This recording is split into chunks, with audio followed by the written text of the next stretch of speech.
Olá, boa tarde a todos.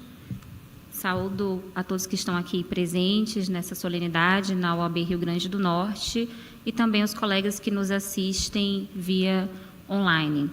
Bem, é uma honra para mim, uma alegria particular estar conduzindo esse painel, que nós vamos falar sobre direitos humanos e mudanças climáticas.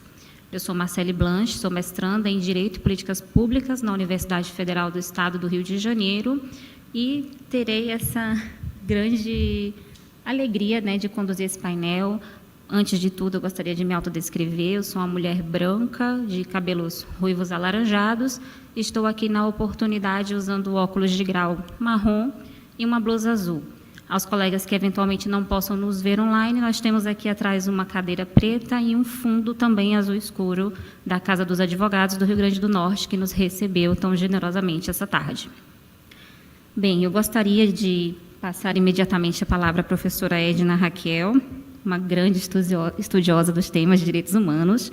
Ela é professora permanente e ex-decana do Programa de Pós-Graduação em Direito e Políticas Públicas da Universidade Federal do Estado do Rio de Janeiro, coordenadora do Grupo de Pesquisa Direitos Humanos e Transformação Social e também conduz diversas publicações e tem uma ampla experiência no ensino superior. Professora, eu gostaria já de passar a palavra e iniciarmos os trabalhos da tarde. Bem, boa tarde a todos e todas.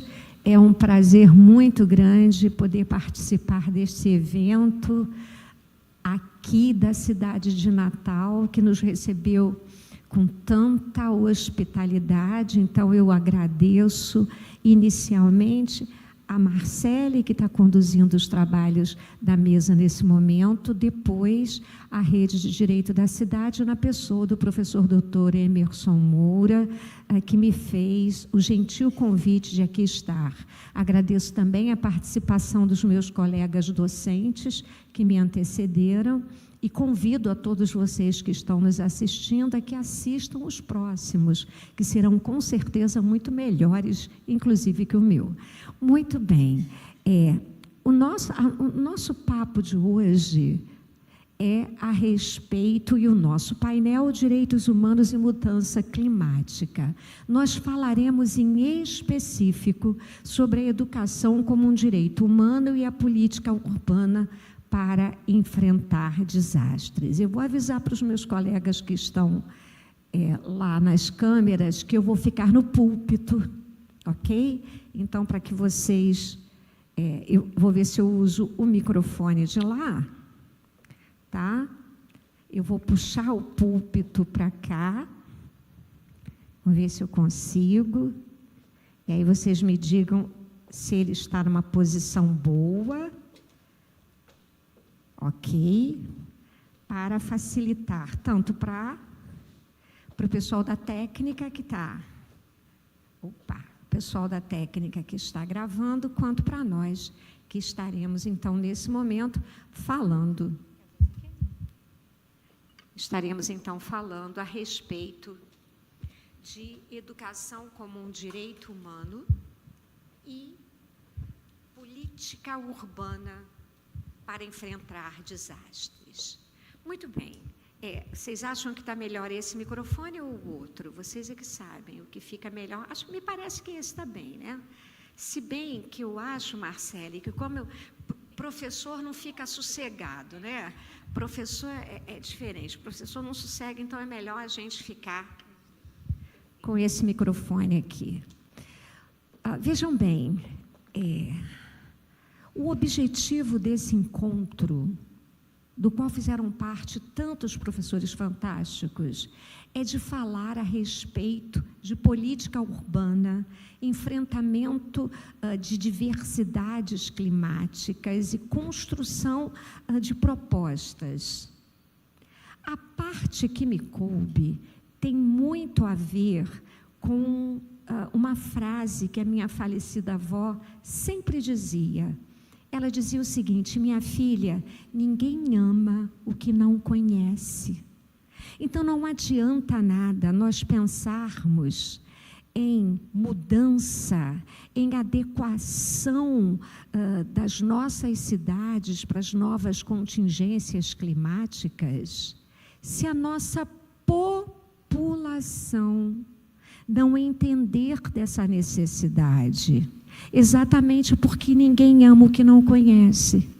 Então, a preparação dos corações e das mentes da população, tanto dos grandes centros urbanos, quanto daqueles vilarejos lá naquele rincão, essa preparação, ela tem que surgir desde a tenridade. E por isso o meu tema tem a ver com educação como um direito humano, como um direito fundamental para nos instrumentalizar para as realidades, a nova realidade que aí surge. Muito bem.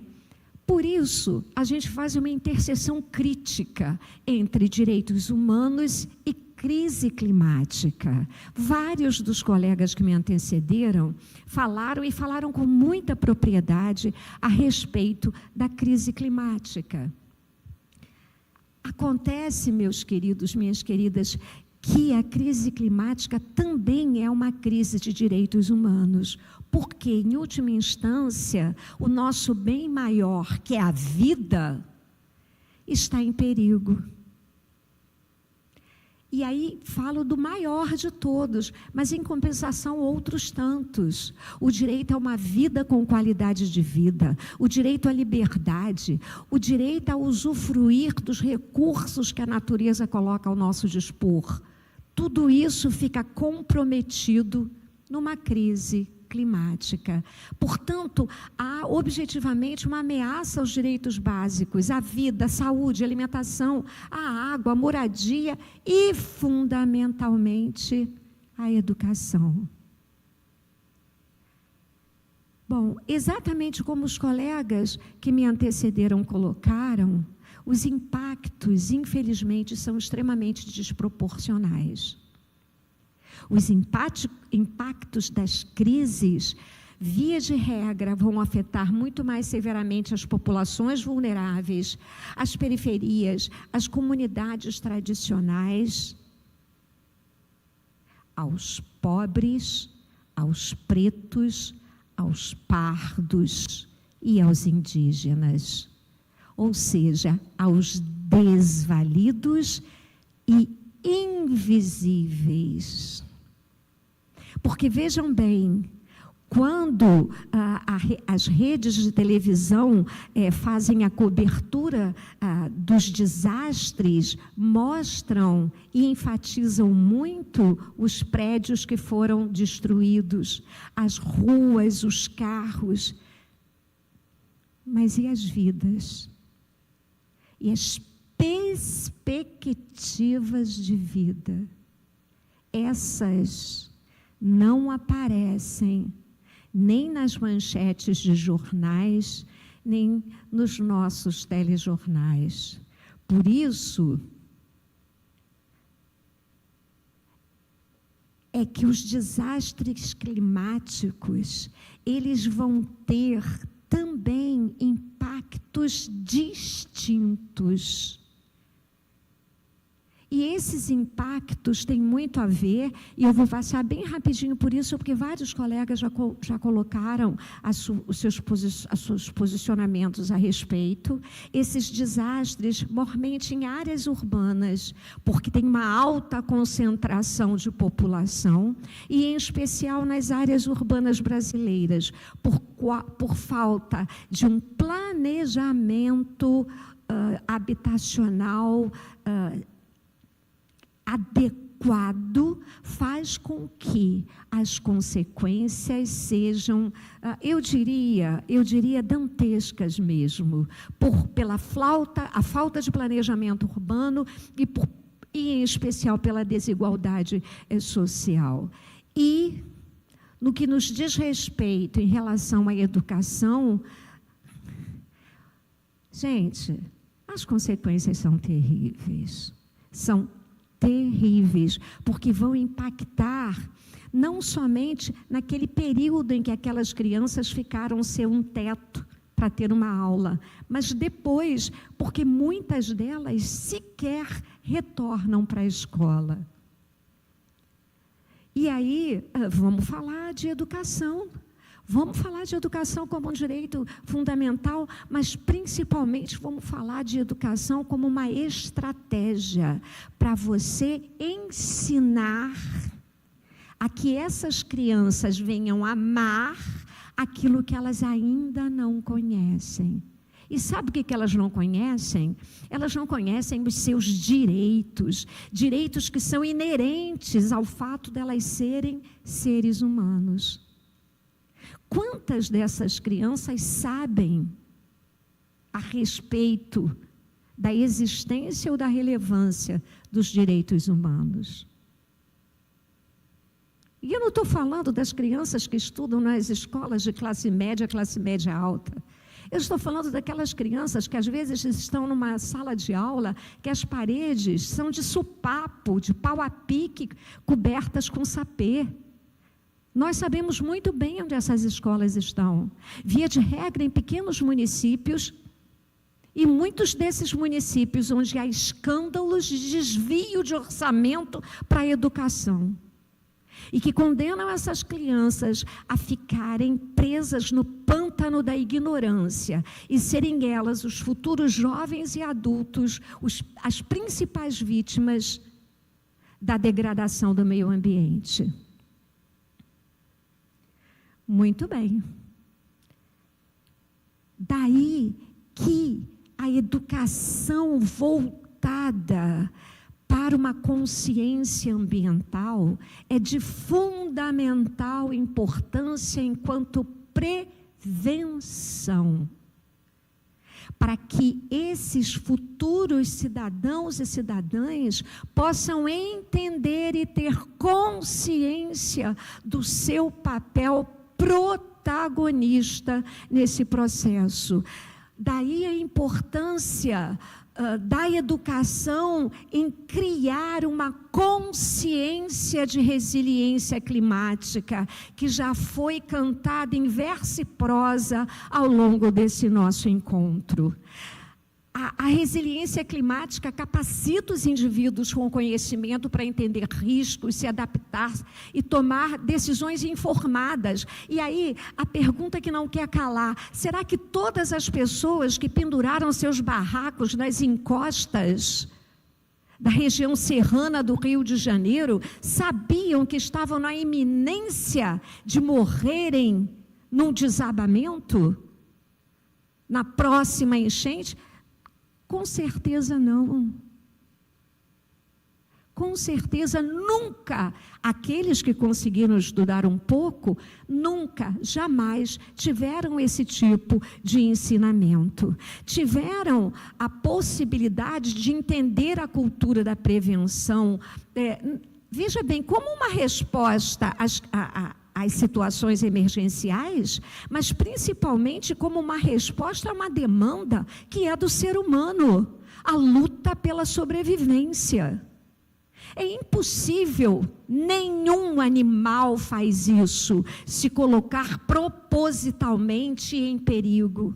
Então, por que nós, seres humanos, perdemos essa noção? E se perdemos, nós temos que trazer de volta, através de uma educação que seja uma ferramenta de transformação social, para que a gente possa não só construir cidades mais justas e sustentáveis, mas cidades que deem possibilidade para todos, para o mínimo direito humano, que é o direito à vida. E aí eu fico me perguntando, aquelas centenas de pessoas que morreram nos desastres em Minas Gerais, Brumadinho, eles sabiam que eles estavam numa região extremamente perigosa e que um dia poderiam ser soterrados pelos dejetos de uma mina? Eu duvido.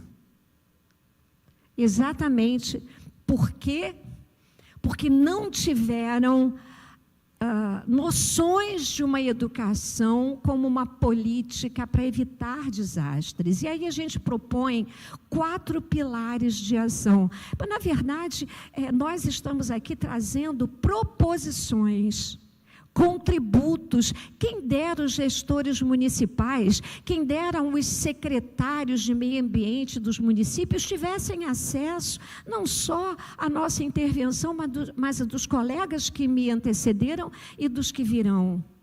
Porque tudo que a gente está trazendo aqui é proposição, mas proposição real e factível na tentativa de evitar o pior, de nos preparar para os desastres que estão aí na iminência de acontecer, ou quiçá acontecendo, como foi o caso do Paraná.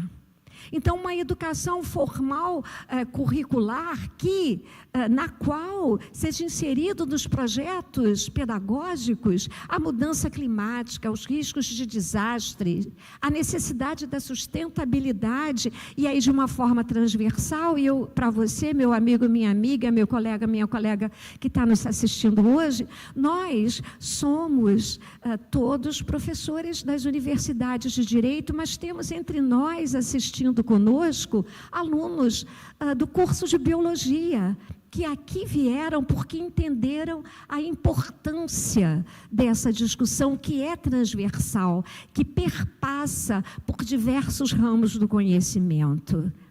Além disso, e aí, atenção gestores, atenção representantes políticos, há que haver campanhas públicas, elaboração de mapas de riscos participativos, com a participação da população e, em especial, a capacitação de líderes comunitários, evidentemente, sempre numa linguagem acessível, de forma que as pessoas entendam o que a gente está falando.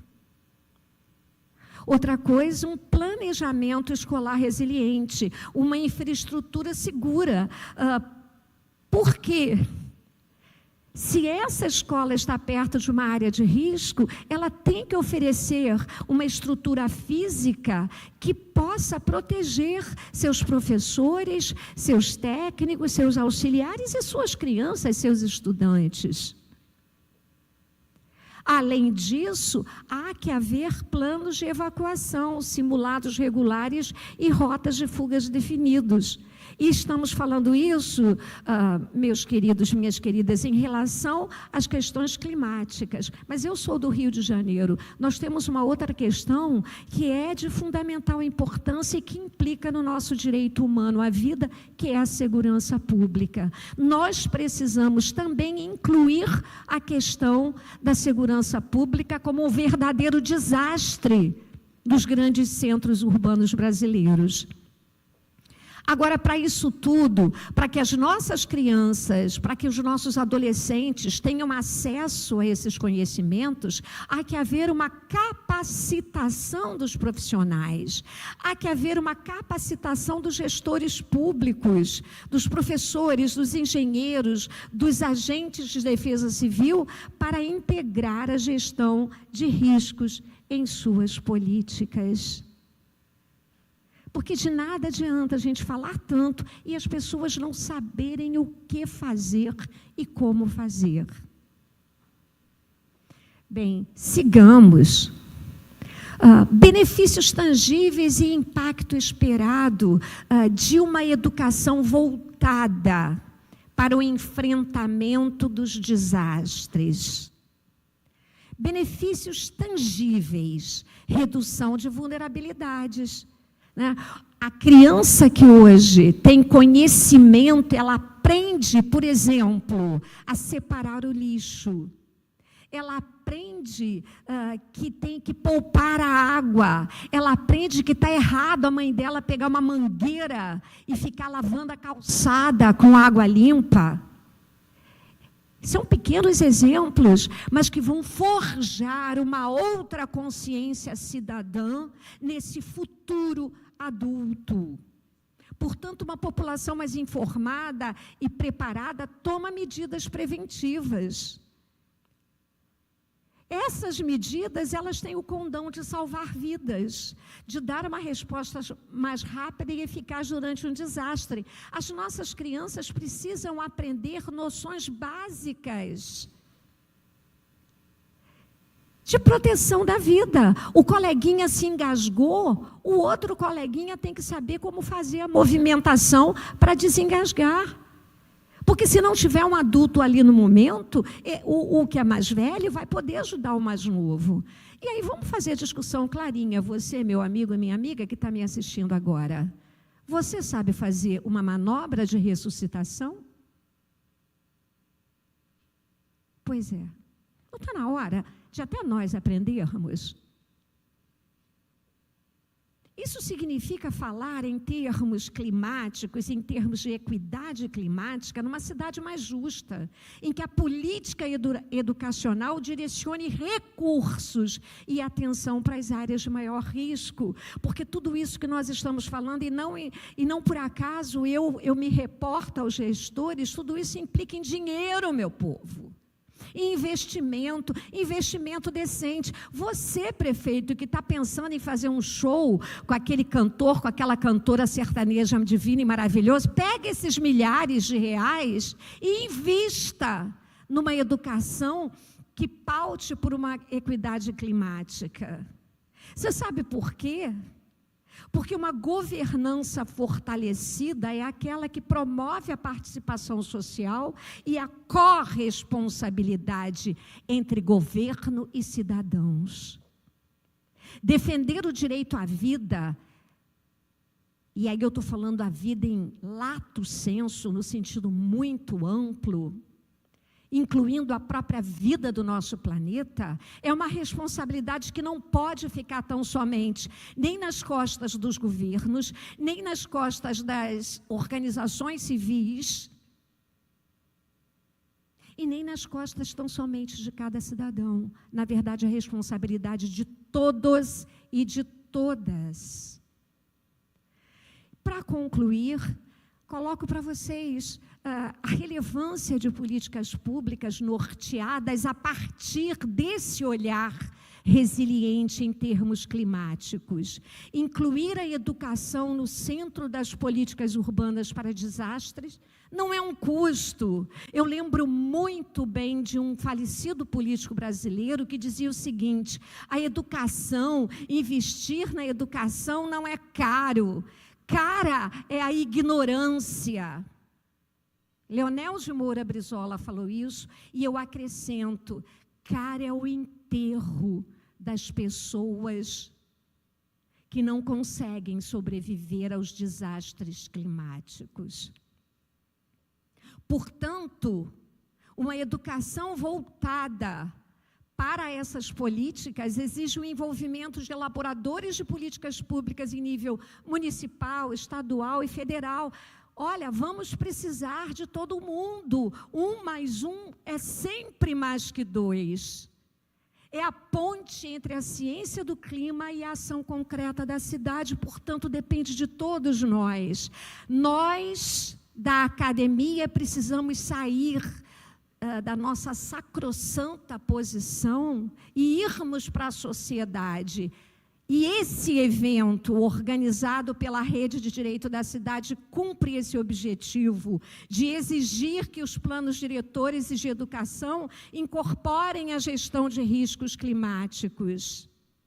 Cumpre a nós fortalecer a articulação entre as secretarias de educação, meio ambiente e defesa civil. Atenção, reitores. Usem-nos e abusem-nos. Nós, professores universitários, nós, pesquisadores, podemos ajudar e muito nessa tarefa. Investamos numa escola pública como pilar de uma comunidade resiliente. Por isso, chamada a ação para nós, juristas, para que litiguemos estrategicamente para exigir essas políticas de acesso, de permanência dessas crianças na escola. Porque não adianta nada o projeto pedagógico da escola ser lindo se as crianças não conseguem ter aderência e acabam evadindo. Para os gestores, para incluir a educação climática como eixo do plano diretor. E para a sociedade em geral, para que se cobre uma escola participante, uma universidade aberta e uma cidade educadora. Muito obrigado a todos.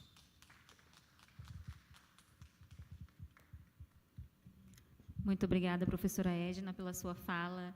É sempre uma grande alegria poder presenciar a fala da senhora, sempre trazendo contribuições valiosas e reflexões tão profundas, né, para além do direito e da academia em si. Agradecemos imensamente a fala novamente. Posteriormente, abrirei para os debates e eu vou convidar aqui a compor a nossa mesa o professor Fabiano André de Souza Mendonça, que já se encontra aqui conosco. O professor Fabiano André, ele é professor titular de Direito Constitucional da Universidade Federal do Rio Grande do Norte, procurador federal, integrou também o Conselho Estadual de Direitos Humanos e presidiu a Comissão de Estudos Constitucionais da OAB Rio Grande do Norte. Bem, teremos a grande oportunidade também de ouvir a fala do professor sobre democracia ambiental e direitos humanos, o clima e o direito. A fala está contigo, professor. Muito obrigada pela sua presença. Só conferir isso, Marcele. Avisa sim. Exatamente. Só verificar o microfone, professor. Perfeito. A fala é sua, professor. Ótimo.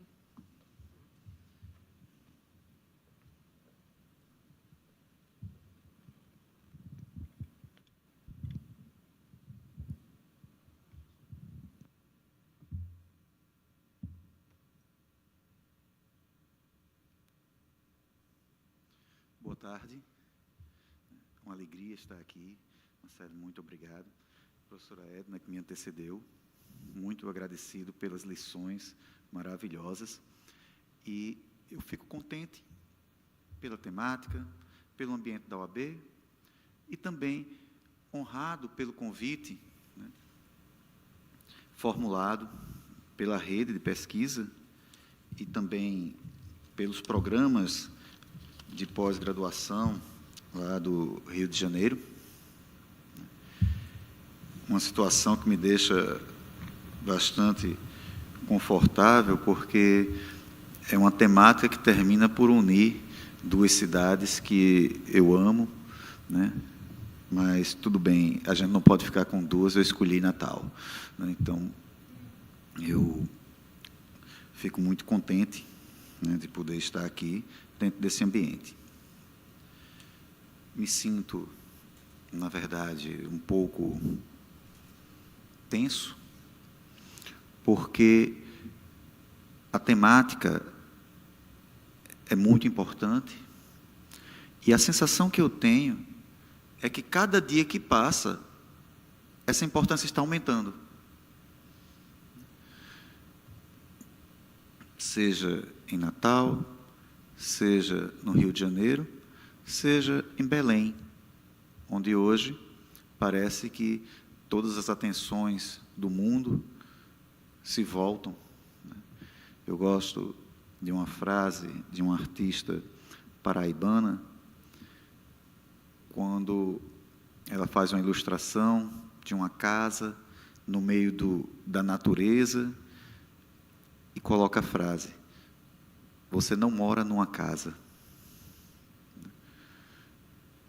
Ninguém mora numa casa. Ninguém mora num apartamento. Nós moramos no ambiente. A própria questão da cidade é algo de discussão muito interessante, porque o que é que vai caracterizar uma cidade, por exemplo, na região do semiárido? Nós discutimos questões como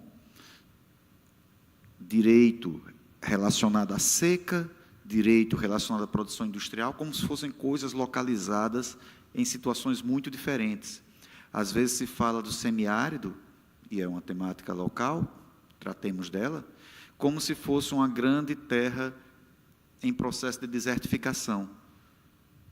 Mas, na verdade, a região do semiárido comporta mais de 150 biomas diferentes. Daqueles com temperaturas baixas e clima enevoado, até o local onde até debaixo da sombra é quente e não venta de jeito nenhum. São realidades muito díspares. E eu tenho cidades que você não sabe se diz que é uma zona urbana ou se é uma zona rural.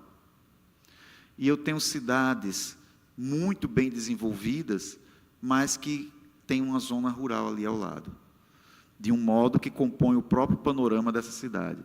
E eu tenho cidades também compostas basicamente por zona urbana. Natal é uma cidade que não tem zona rural, assim como a capital carioca também, né? Não tem uma zona rural, é basicamente só zona urbana. E isso resulta em muitas experiências diferentes. E o meio ambiente se torna um aspecto muito importante para ser observado, porque o meio ambiente, ele revela o mais íntimo do ser humano. É uma coisa muito poética isso? Não, é uma questão prática. É no relacionamento com a natureza que nós encontramos digamos assim, uma amostra maior da civilidade do ser humano. Só para comparar, como é que você sabe se uma pessoa é civicamente educada, tem valores relativos à moral pública, a respeitar o próximo? Porta de entrada de colégio. Aquele ambiente que é um caos, onde você vê a pessoa estacionar o carro no meio da rua, ao lado de uma vaga livrezinha para ela, mas ele para no meio da rua. Porque se não for assim, não vale. O filho tem que ver que ele para no meio da rua para descer. E quanto maior o carro, mais faz isso. Então, o meio ambiente está na mesma linha. Como é que eu sei quem você é? Já sei.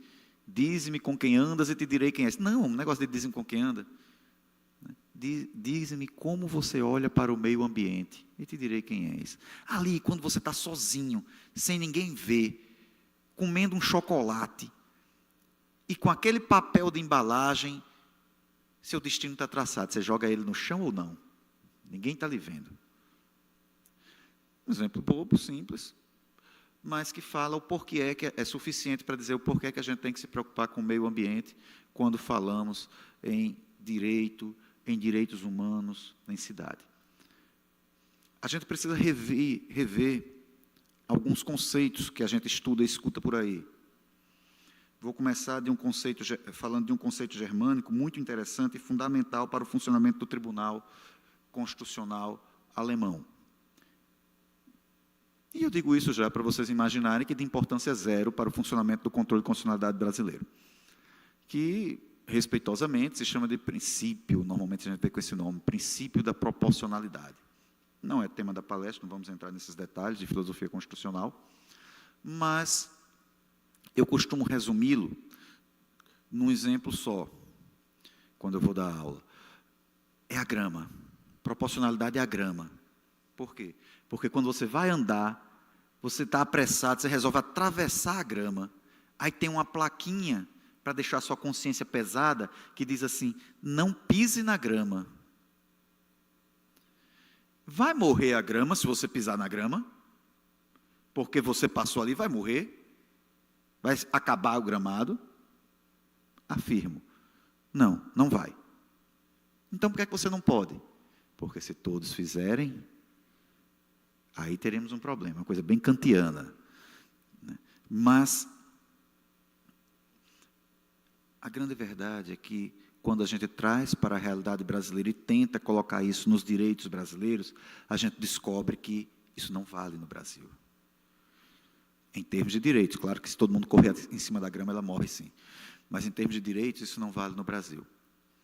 O professor Edna falou aqui da importância de ter o zelo com o gasto da água, por exemplo. Não vou lavar o carro no meio da rua com a mangueira aberta, em vez de varrer a calçada, não vou ficar ali com a mangueira. Certo? Porque assim a gente cria uma ideia de uma consciência ambiental que, numa espiral, vai trazer benefícios incomensuráveis. Mas isso é discurso furado de defesa de meio ambiente. Eu passei muitos anos coordenando a defesa jurídica do IBAMA, aqui no Estado. E uma das coisas que eu aprendi, é que quem reclama normalmente de que o processo de licenciamento ambiental é demorado, é custoso. Nos casos que eu peguei, nenhuma das vezes isso era verdade. Todos eram casos de pessoas que escolheram praticar um ato que já sabiam que trazia custos ambientais e dobravam a aposta para ver o que é que acontecia. Sempre foi assim. Nunca tinha um caso difícil de licenciamento demorado, mas quando eu ligava o rádio, ainda bem que não falavam do procurador, mas quando eu ligava o rádio, sempre vinha algum jornalista dizer que era culpa da defesa do meio ambiente. Eu digo, gente, defesa do ambiente é lei. Um dia é que defender a lei se torna crime, pelo amor de Deus.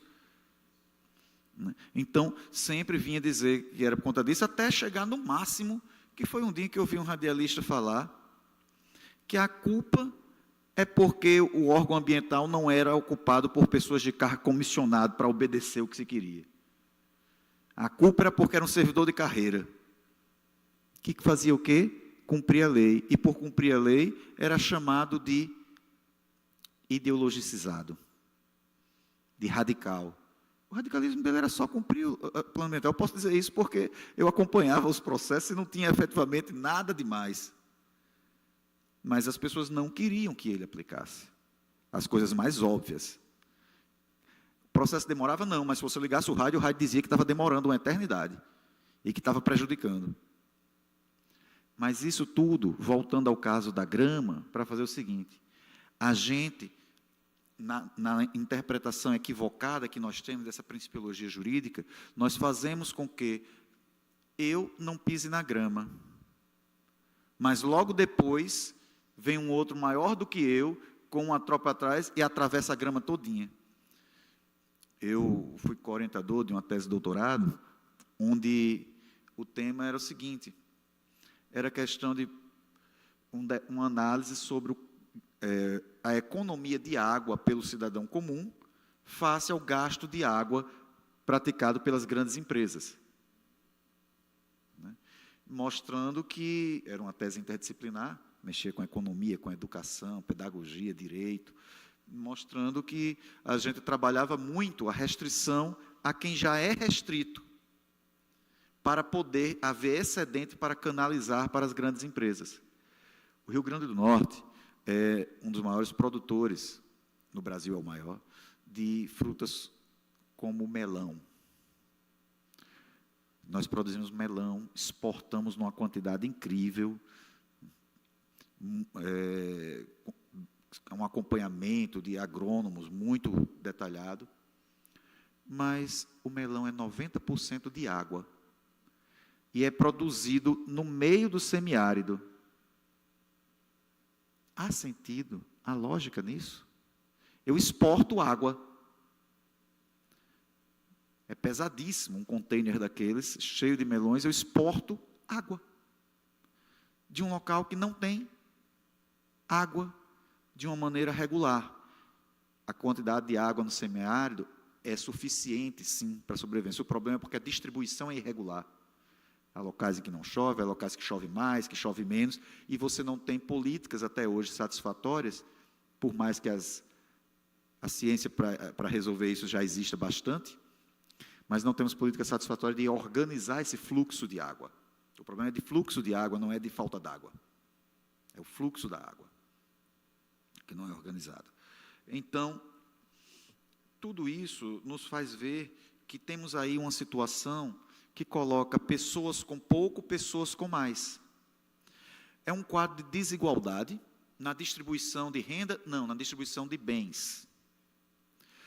Na distribuição de renda, nós sabemos que o Brasil enfrenta uma situação difícil, que não é o único no mundo, em que uma parcela significativa, aproximadamente metade da renda nacional, pertence a apenas 10% das pessoas.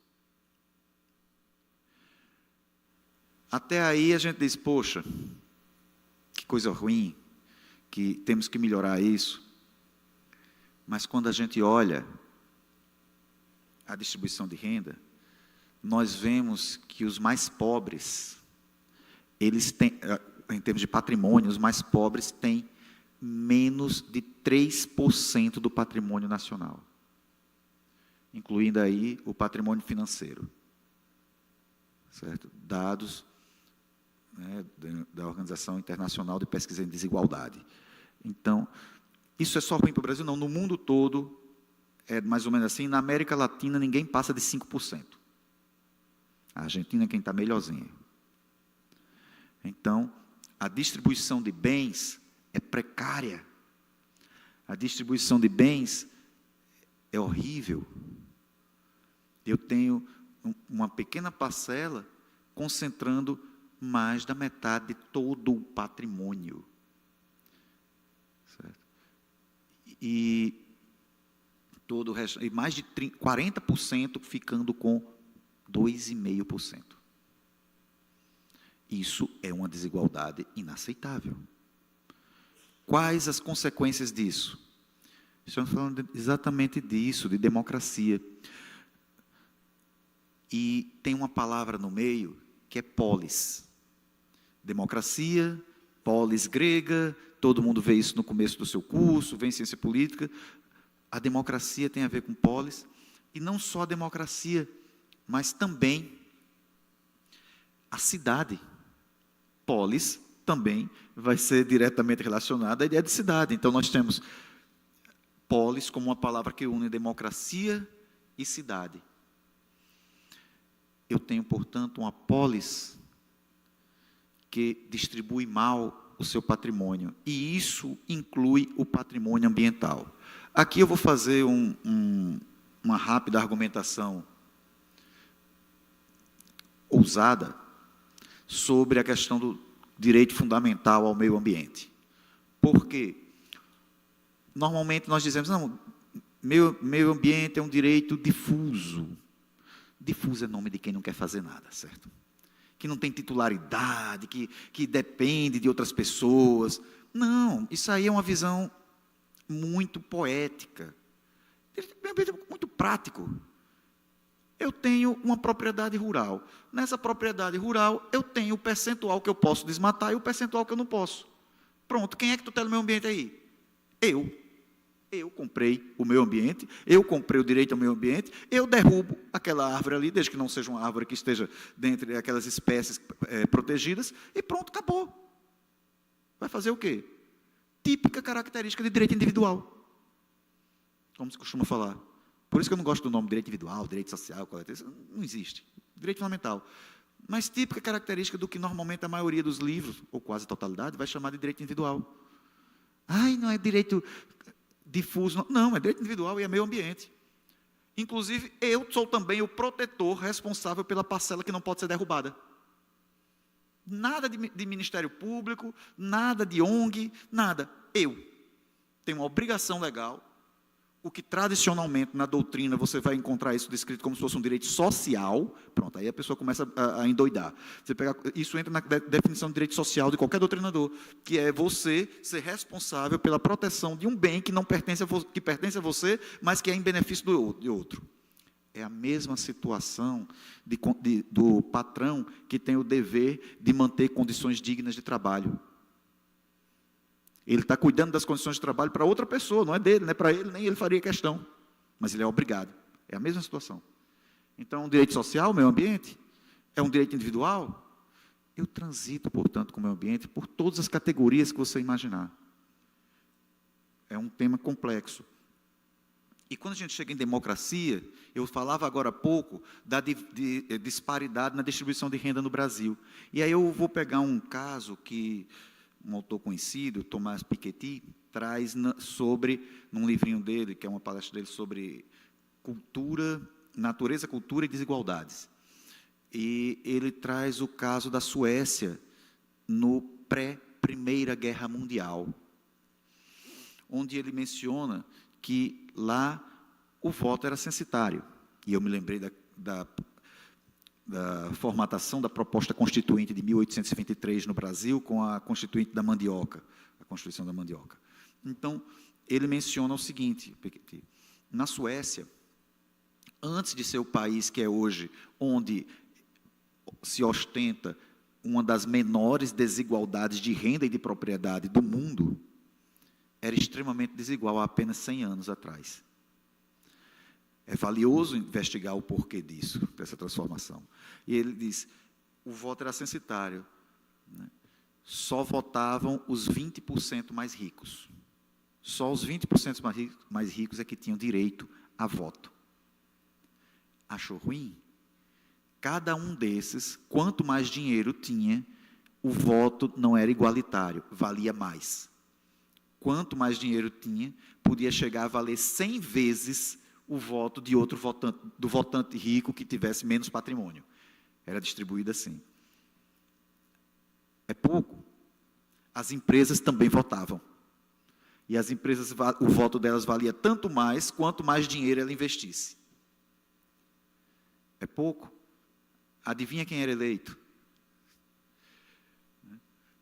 50 pessoas tinham poder de voto para decidir a eleição numa cidade de milhares de habitantes. País europeu, rico.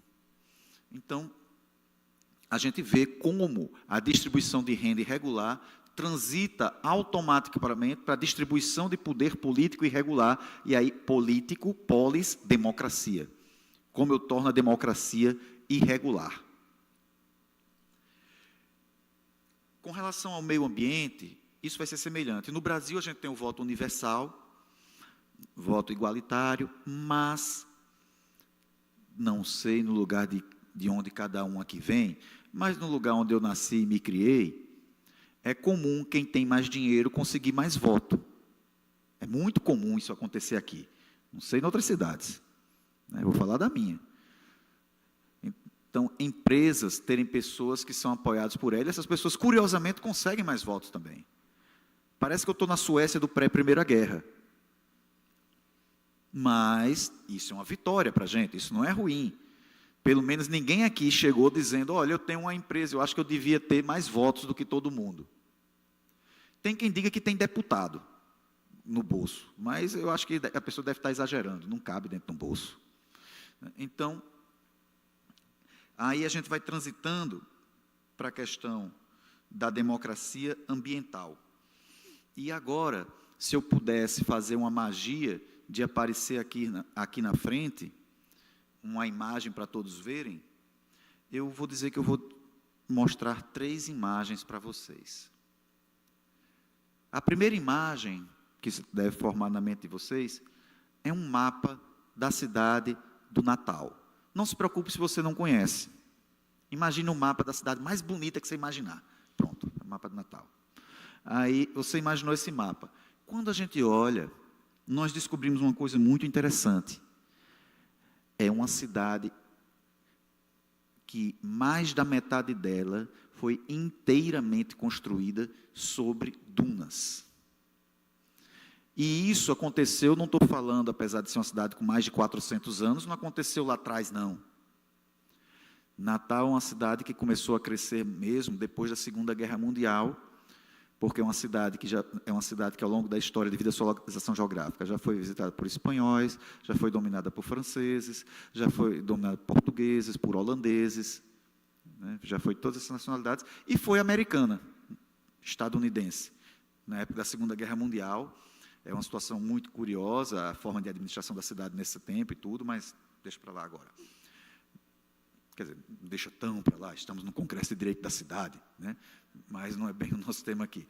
Então, Natal, quando a gente olha de cima, foi construído recentemente, é coisa que volta para os anos 90, 2000. Alastrou-se, eu ainda vi muita duna aqui em Natal, que hoje em dia são apenas ruas asfaltadas, casas, prédios.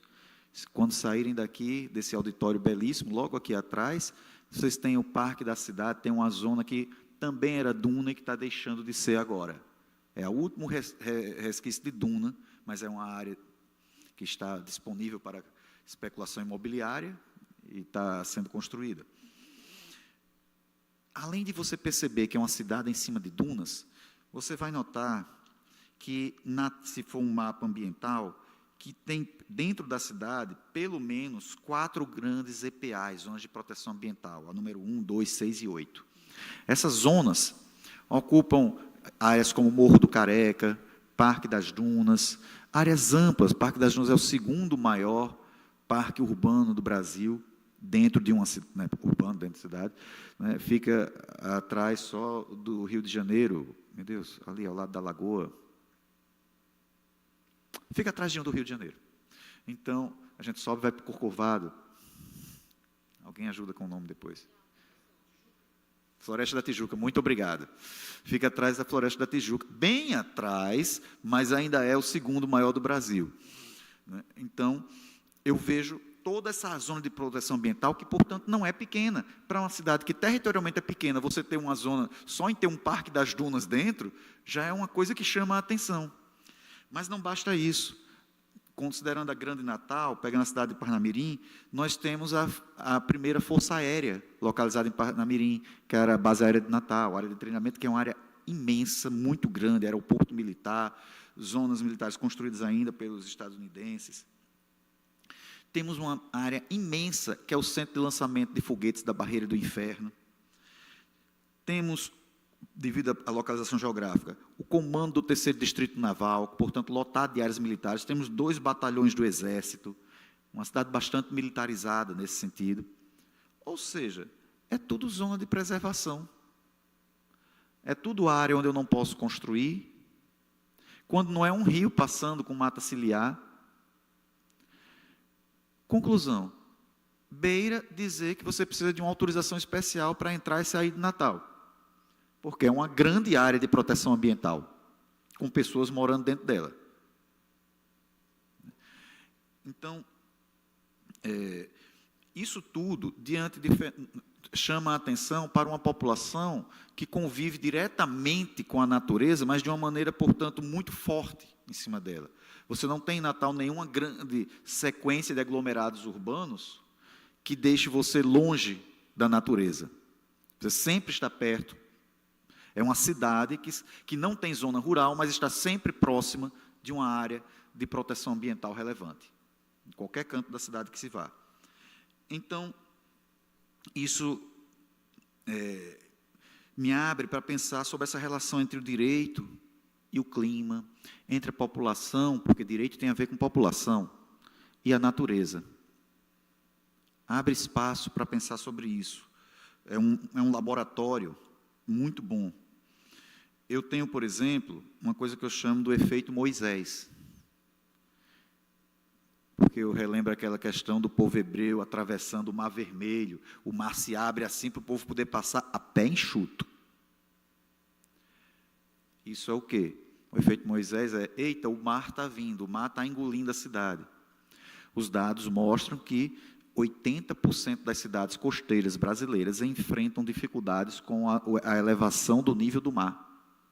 Aqui não é diferente. Algumas cidades no Rio Grande do Norte sofrem isso de destruir quarteirões, ruas inteiras. O principal cartão postal turístico da cidade do Natal enfrentou isso agora. Né? Eu que desde pequeno frequento, a água começou a subir bastante mesmo. Na maré cheia, você ficava sem faixa de areia, muitas vezes. Você ficava sem faixa de areia na maré cheia. Então, se resolveu fazer o quê? Qual a solução? Vamos aterrar, fazer um aterro. Aqui eu não estou falando de visão administrativa ou decisão política de ninguém. Estou falando da questão mesmo enquanto uma solução humana, algo que nós humanos resolvemos fazer. Né? Boa parte da população também pensou assim. Vamos aterrar. Aí eu digo que é o efeito Moisés. O mar está vindo. O que é que tu vai fazer? Vou jogar areia no mar para ver se ele para. Até quando? Porque ele não vai parar de vir. Ele vai continuar a vir. A solução é óbvia, apesar de eu não ter visto ninguém mencionando. A solução, se você quer manter aquela faixa de areia, é desapropriação. Isso é muito óbvio, porque você passou um tempão permitindo ocupações irregulares, construções sem gabarito, tudo irregular ali. Aí, de uma hora para outra, você diz, não, para manter isso que está feito, vou... Não. Desapropria, se você acha relevante isso. É essa a solução. Porque ficar lutando contra o mar é o efeito Moisés, não dá, você não tem esse poder. Então, você não pode ficar lutando contra a natureza crescendo. Temos outro problema aqui, que é interessante, que é a questão das chuvas. A cidade, isso aí é uma coisa que eu vou... Quem aqui é da região pode me criticar ou não, fique à vontade, mas nós temos muito sol, poucos períodos de chuva durante o ano aqui na região, aí o povo não sabe construir nada para chuva não aqui, é muito interessante. Pode ser a casa mais chique, choveu, é goteira, é o fim do mundo. Se multiplicam as lagoas na cidade. Então, nós temos lagoas de captação de água de chuva, e essas lagoas transbordam e invadem casas e fazem regiões inteiras que geralmente são pobres, porque a região costuma enfrentar isso, são regiões empobrecidas, perderem tudo. As pessoas perdem tudo o que têm, quarteirões inteiros inundados pelo transbordamento da lagoa. Por quê? Porque construiu-se uma cidade sem preparação, sem política urbana que pensasse nesse agravamento das condições climáticas. E a água escorre no asfalto e vai para essas lagoas e extrapola. Qual a responsabilidade do Estado por isso? Aproveitando para mencionar um estudo que eu fiz certa vez sobre a responsabilidade do Estado, a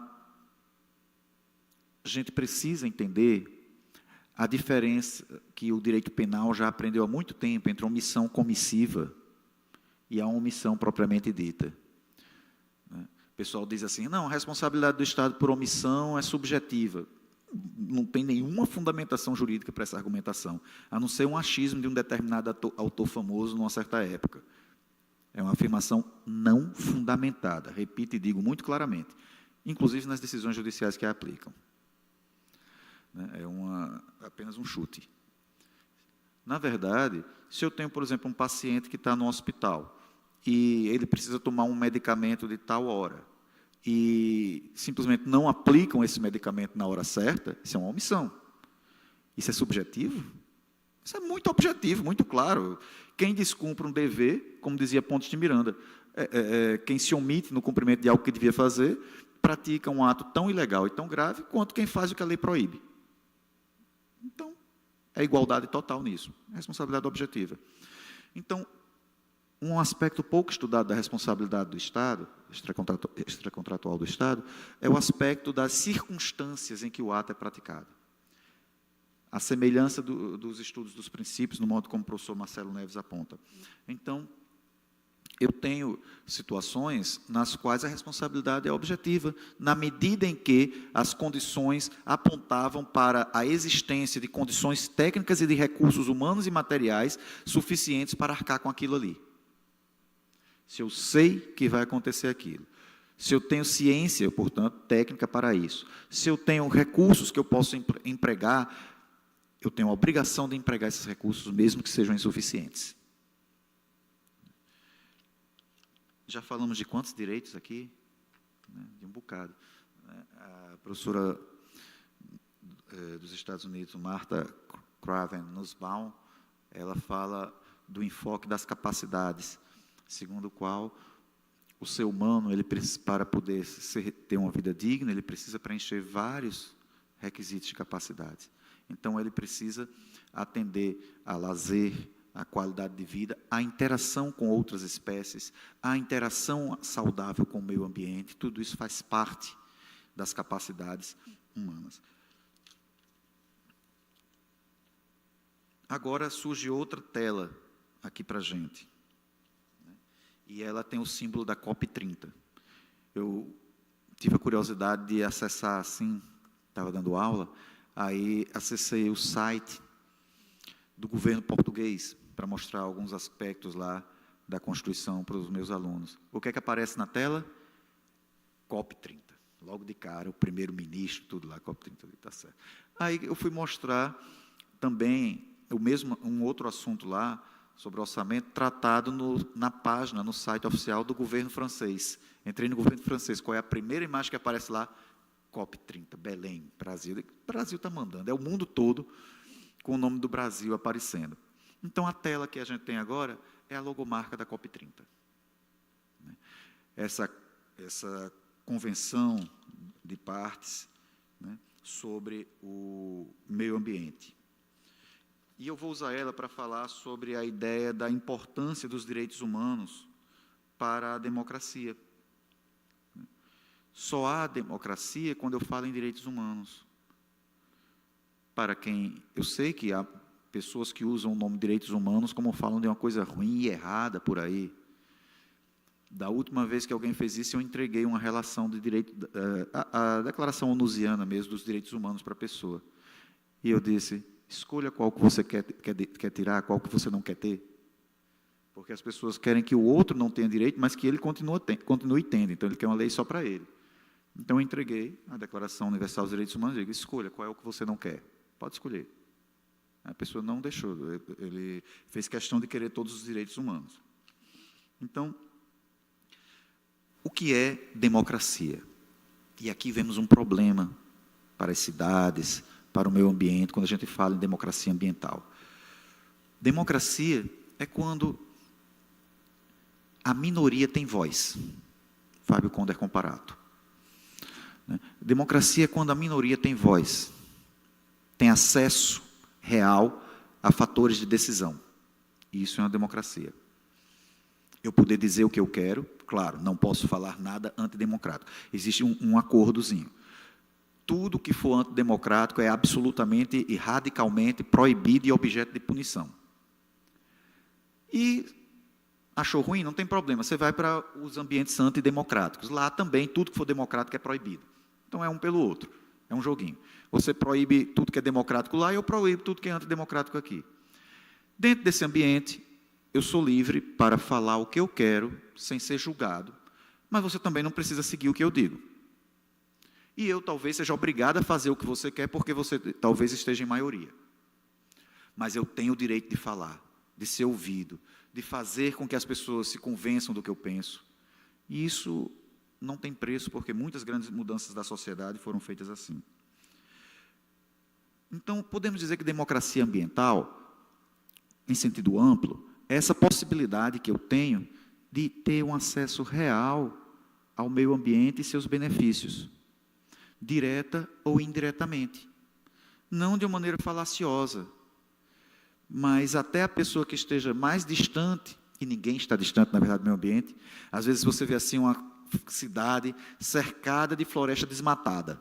Aí pensa, poxa, não tem contato com a natureza. Tem, só com a natureza degradada, destruída. Você escolhe se é com a natureza exuberante ou se é com a natureza degradada, mas a natureza sempre está lá. Agora você tem direito ao acesso a uma natureza saudável ao seu redor. Você tem direito de acessar essa natureza. Isso é a democracia. E aquela velha história, praia é um ambiente muito democrático. Pronto, exatamente. Todo mundo podendo ir à praia, utilizá-la, né, sem ninguém estar julgando o outro.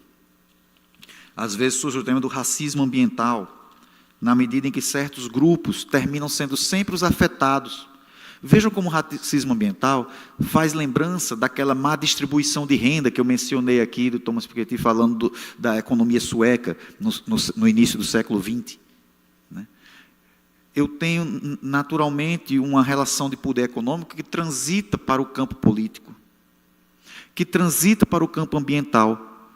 Nós temos, recentemente, 2 grandes documentos, o Acordo de Paris e a Laudato Si, ambos fazendo 10 anos. A Laudato Si, escrita pelo, então, Papa Francisco, que é um documento não original em muitas ideias, mas simbólico, porque, numa determinada época, ele conseguiu juntar vários elementos, tratar de ciência, de dados científicos dentro de um documento religioso, e ele fala, tudo está conectado. Eu não tenho como cuidar do meu ambiente se eu não cuidar do ambiente do trabalho. Eu não tenho como cuidar do ambiente do trabalho se eu não cuidar da economia. Eu não resolvo nenhum dos problemas se eu não cuidar disso tudo. Então, a democracia ambiental carregaria essa necessidade de relacionar tudo isso. Mas tem uma expressão mais técnica de democracia ambiental que nós vamos encontrar, e eu já vou encerrando com essa ideia, que nós vamos encontrar em alguns documentos internacionais. O Acordo de Escazú, na Costa Rica, já agora nesta década, e ainda em 1998, a Convenção de Aarhus, na Dinamarca. Esses dois documentos são bastante semelhantes. Só uma curiosidade, tá? Já faz mais de 2 anos que o Acordo de Escazú estava esperando ainda para ser referendado pelo governo brasileiro, ser aprovado pelo Congresso. Adivinha quando ele começou a tramitar? Faz 5 dias. Faz 5 dias que, do nada, a Câmara dos Deputados descobriu que tinha isso sentado no colo e aprovou, e está hoje no Senado. Não sei, quem sabe até sexta-feira não é aprovado o decreto legislativo e Escazú passa a valer no Brasil. Então, são 3 princípios que se chama de democracia ambiental. É a ideia de transparência, o governo precisa ser transparente, precisa haver participação, todos têm direito a participar das decisões sobre o meio ambiente, precisa também, em razão dessa participação, haver inclusão, precisa haver mecanismos de proteção aos defensores de direitos humanos e, por fim, justiça ambiental. É preciso que os países, e o Brasil nesse sentido até anda bem, promova sempre mecanismos de ampliar ao máximo as técnicas de proteção, de hermenêutica relativas ao meio ambiente. Bem ao contrário do povo que gosta de falar mal dos órgãos ambientais, o que não é tão raro. Aqui em Natal, por exemplo, no calor da última campanha política, a gente teve uma coisa meio louca, que foi a invasão do órgão ambiental por agentes políticos e cargos comissionados relacionados. Derrubaram as grades do órgão ambiental para aceder ao espaço. Então, veja que o meio ambiente virou um tema de guerra. Então, esse conceito é muito bom, esse que eu falei agora, de Aarhus e de Escazú, mas ele é formal, de certa maneira, são elementos formais, mecanismos de transparência, mecanismos de participação, mecanismos judiciais, formais e, por isso, frágeis, porque todo mecanismo que é formal eu posso usar para um lado ou para o outro. Mas eles fazem sentido se a gente juntar com aquele conceito originário que eu falei, de acesso à natureza. Mesmo as pessoas mais desprovidas de condições democráticas, de condições patrimoniais, terem acesso à natureza, à natureza saudável. Se elas têm, então, sim, eu tenho democracia ambiental. Eu não tenho nenhuma outra imagem bonita para propor a vocês. Até gostaria. Mas, tem aqui, no púlpito, tem um termo de compromisso aqui que é utilizado pelo pessoal que vai receber a carteira da Ordem dos Advogados do Brasil. E esse termo diz o seguinte, que a pessoa vai prometer exercer a advocacia e defender a Constituição, a ordem jurídica do Estado democrático. Não há democracia se eu não incluo a democracia ambiental. Os direitos humanos, a justiça social, eu só protejo o meio ambiente se eu tiver justiça social, se eu tiver justiça fiscal, a boa aplicação das leis, a rápida administração da justiça e o aperfeiçoamento da cultura, quem sabe uma cultura ambiental, professora Edna, e as instituições jurídicas. E no finalzinho tem uma frase que eu vou dizer porque eu faço questão de repeti-la sempre. Assim prometo. Muito obrigado.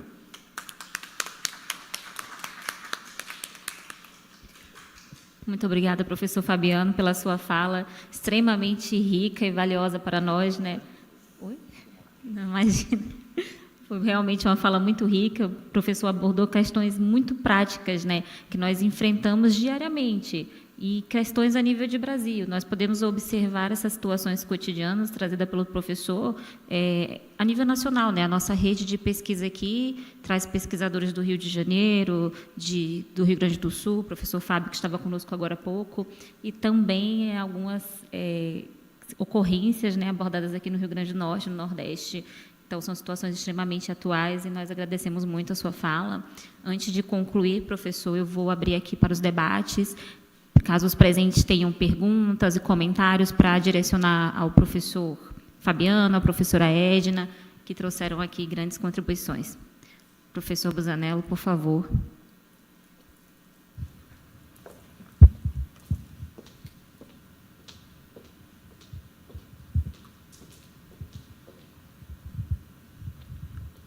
Alô.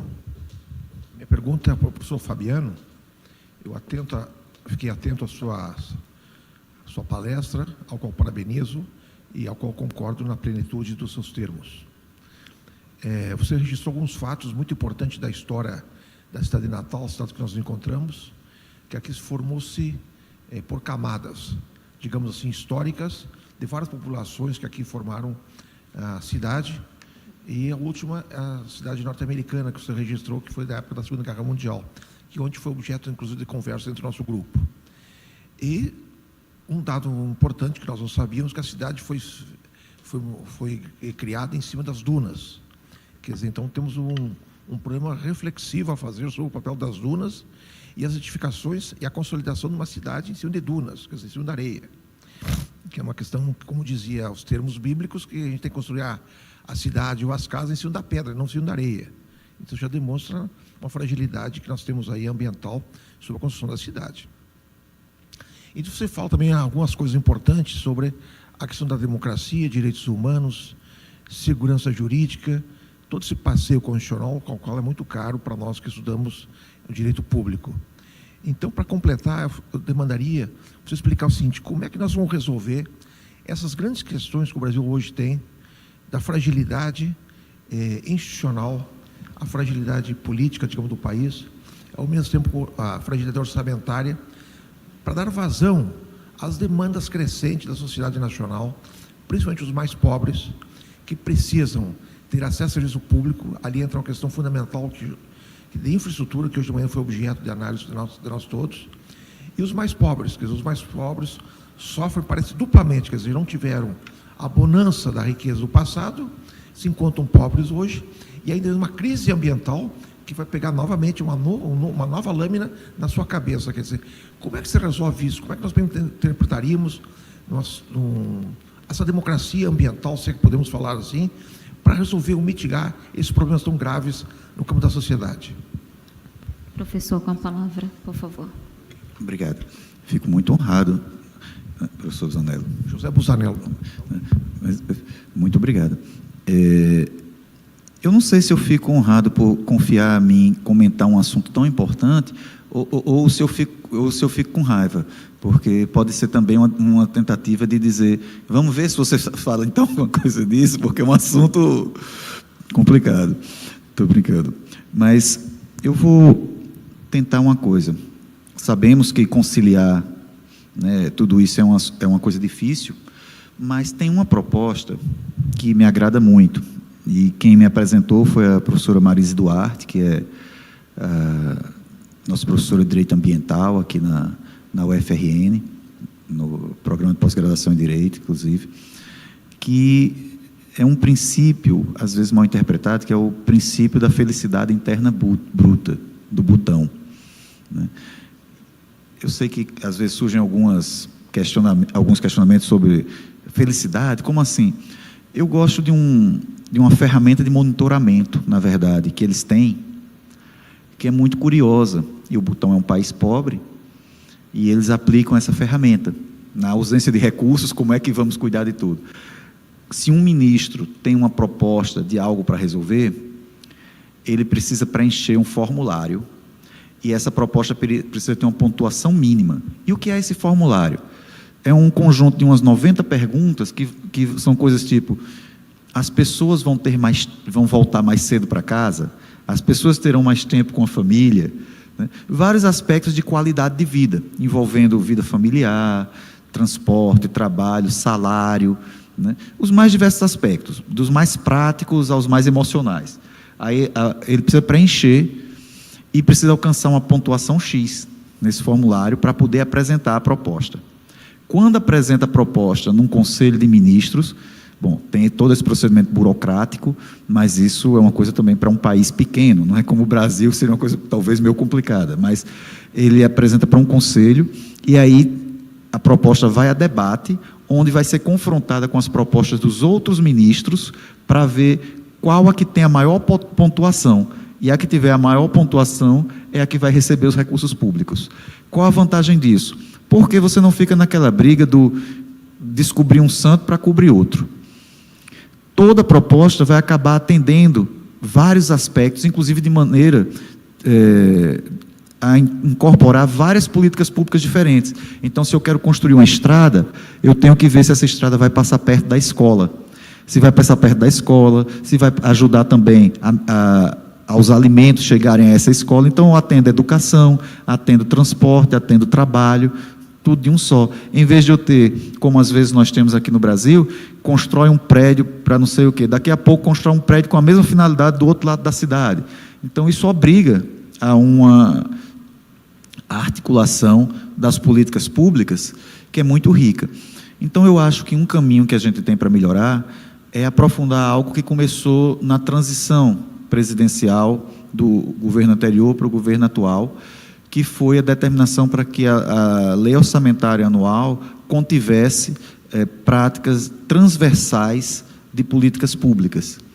E eu acredito que, se nós trabalharmos mais essas práticas transversais de políticas públicas, a gente conseguiria atender de uma maneira melhor, reduzir as questões como pobreza, né? Valorizaria o planejamento. A presidência da República tem documentos sobre isso, de análise prévia de políticas públicas. Mas, eu vou ser sincero, eu nunca vi nenhum desses documentos da presidência ser aplicado. Mas existem documentos exatamente prevendo como fazer a análise antes da elaboração da política pública. Mas, bom, é só uma ideia que eu li, que eu gostei, e é o que eu apontaria como uma modesta sugestão para, pelo menos num pontinho, ajudar essa temática. Muito obrigada, professor. Temos mais contribuições, debates, perguntas? Pessoal aqui presente. Perfeito. Isso. Perfeito, pessoal. Então, eu gostaria de agradecer aos professores que estão aqui, em nome da mesa e da organização do evento, da rede de pesquisa em Direito da Cidade. Os painéis hoje aqui, né, eles trataram de questões fundamentais sobre direitos humanos e acabaram sendo extremamente complementares, né? Foi muito interessante ver que os professores trouxeram questões que são abordadas de maneira cotidiana, para além do direito, embora estejamos aqui tratando sobre o direito e em questões acadêmicas.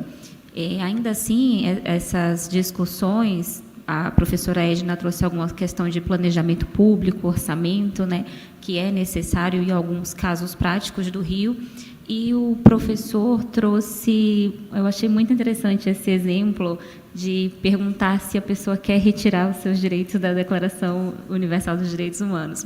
E isso se complementa porque os relatórios mais recentes da Organização das Nações Unidas, eles sempre vêm tratando a crise climática como também uma questão de dignidade humana e justiça social. E, embora não tenham sido, né, combinadas as palestras, a gente reiteradamente volta àquela máxima que a gente escuta na academia. Quando nós tratamos de direitos humanos, quais direitos? Para quais humanos?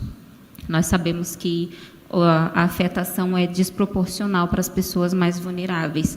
Foi realmente muito valioso. Eu vi tudo que os professores contribuíram para nós aqui nesse final de tarde. E tendo dito isto, né, com tão maravilhosas contribuições, eu convido todos que estão nos assistindo online, presencialmente, a continuar conosco durante o restante da semana. Vou encerrar aqui a nossa mesa e agradecer mais uma vez aos convidados pela sua presença e pelas suas palestras e entregar aqui os certificados para a gente dissolver a mesa na tarde de hoje. Obrigada a todos.